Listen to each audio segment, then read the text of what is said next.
सिक्किम के लोगों के लिए गर्व का विषय है कि सिक्किम अब पूर्ण साक्षर बन गए हैं। इसके लिए मैं मुख्यमंत्री श्री प्रेम सिंह तामाङ, सरकार में उनके सहयोगियों और सिक्किम के सभी निवासियों को हार्दिक बधाई देती हूँ। दीक्षांत समारोह का ये अवसर इस विश्वविद्यालय तथा उपाधि प्राप्त करने वाले विद्यार्थियों के लिए अत्यंत महत्वपूर्ण है। आज विद्यार्थियों, उनके माता पिता और शिक्षकों सभी का परिश्रम फलीभूत हुआ है। सभी विद्यार्थियों एक नई जीवन की शुरुआत कर रहे हैं। मुझे विश्वास है कि इस विश्वविद्यालय ने विद्यार्थियों को हर परिस्थिति का सामना करने के लिए सक्षम बनाए हैं। मुझे बताया गया है कि इस दीक्षांत समारोह में उपाधि प्राप्त करने वाले विद्यार्थियों में लगभग 7% और पदक प्राप्त करने वाले लगभग 70% बेटियां हैं। बेटियों के लिए थोड़ा ताली हो जाए। मैं इन सभी बेटियों को बहुत बहुत बधाई देती हूँ, बेटों को भी करती हूँ।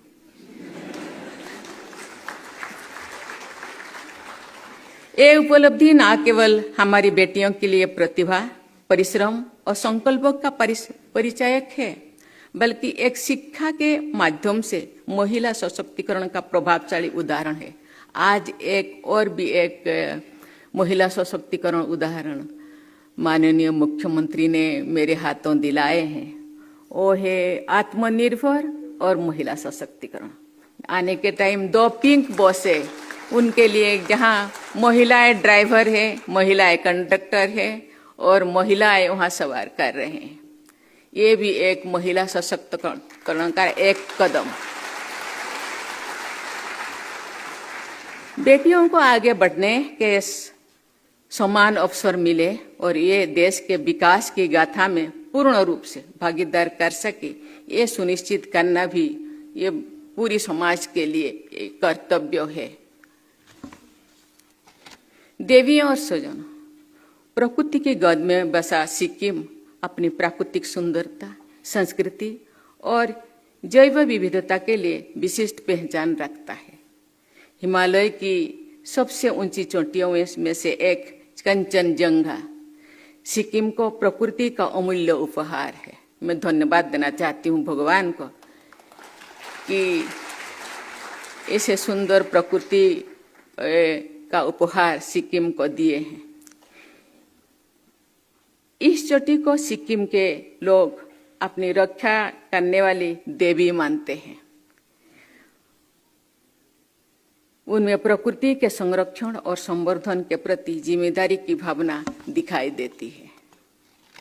इस राज्य के लिए ये बड़े गर्व की बात है कि सिक्किम 2016 में भारत का पहला पूर्णतः जैविक राज्य बना। सिक्किम ने यह साबित किया है कि विकास और प्रकृति के संरक्षण का समन्वय किया जा सकता है। प्लास्टिक पर नियंत्रण, जैविक खेती को बढ़ावा और पर्यावरण संरक्षण जैसे कार्य पूरा देश के लिए प्रेरणादायक है।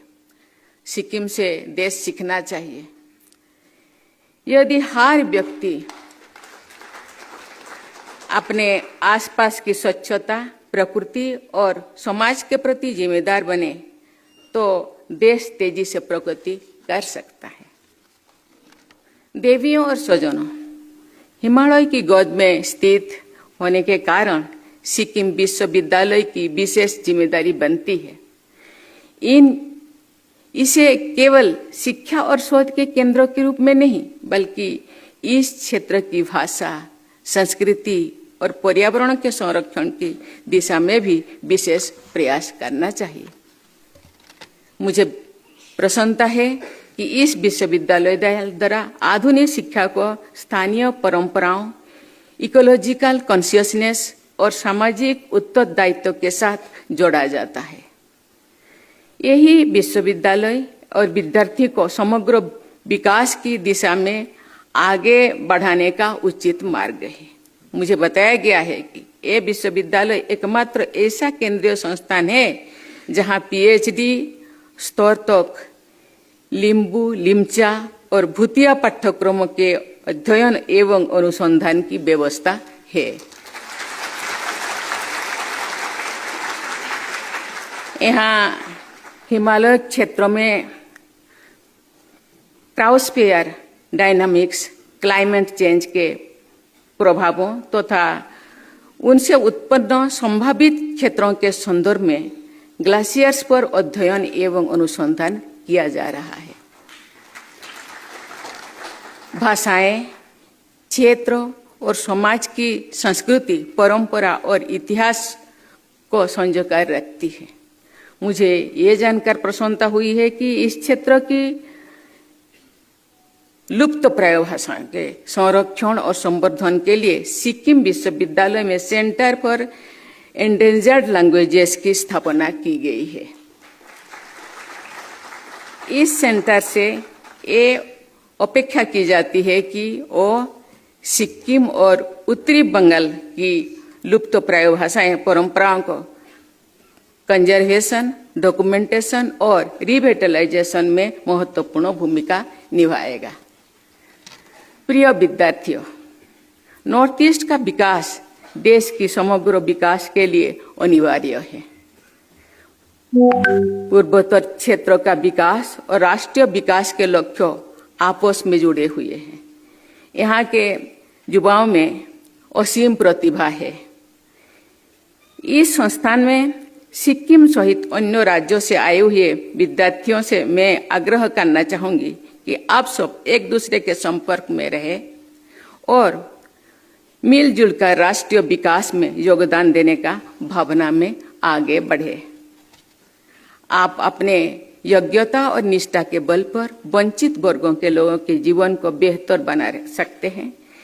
इस प्रकार आप समाज के विकास में अपनी भूमिका निभा सकते हैं। मैं खुशी हूँ जो मैंने देख रही थी वीडियो कि माताएं बहनों को भी वो शिक्षा दे रहे हैं और इसी प्रयास से आप लोगों का सामूहिक प्रयास से ये आज ये राज्य पूरा फुल्ली लिटरेसी हो गया है। ये आपका सामूहिक प्रयास है। आज के युग में नई नई जरूरतें सामने आ रही है जिनके समाधान युवा पीढ़ी को निकालते हैं। आपको लेटेस्ट टेक्नोलॉजीज का उपयोग करते हुए दूरदर्शी सोच के साथ आगे बढ़ना चाहिए। कुछ बातों का यदि आप ध्यान में रखेंगे तो आप हर परिस्थिति का सामना कर सकते हैं। पहली बात, अपनी क्षमता और पर हमेशा पूरा विश्वास रखें। दूसरी बात, आप दूसरों के अनुभव और ज्ञान से हमेशा सीखें।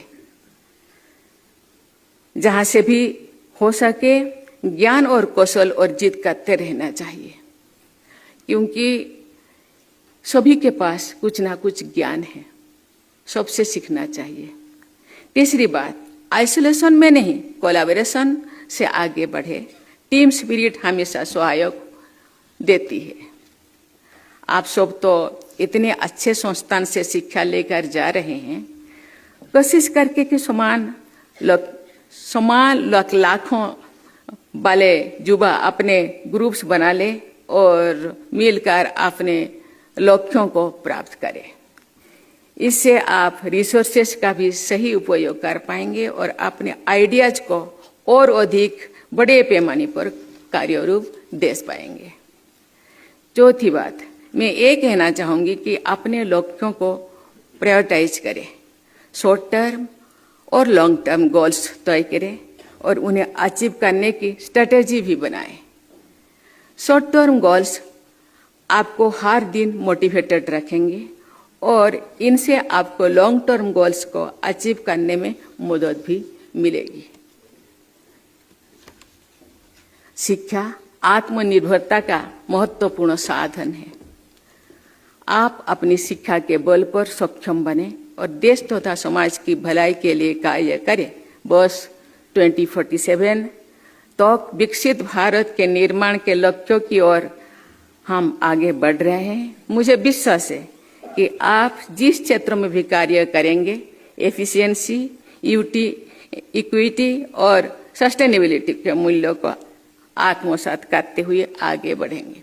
इसी विश्वास के साथ मैं आपको बहुत बहुत शुभकामनाएं दे करके मैं अपने वाणी को विराम देती हूँ। जय हिंद, जय भारत।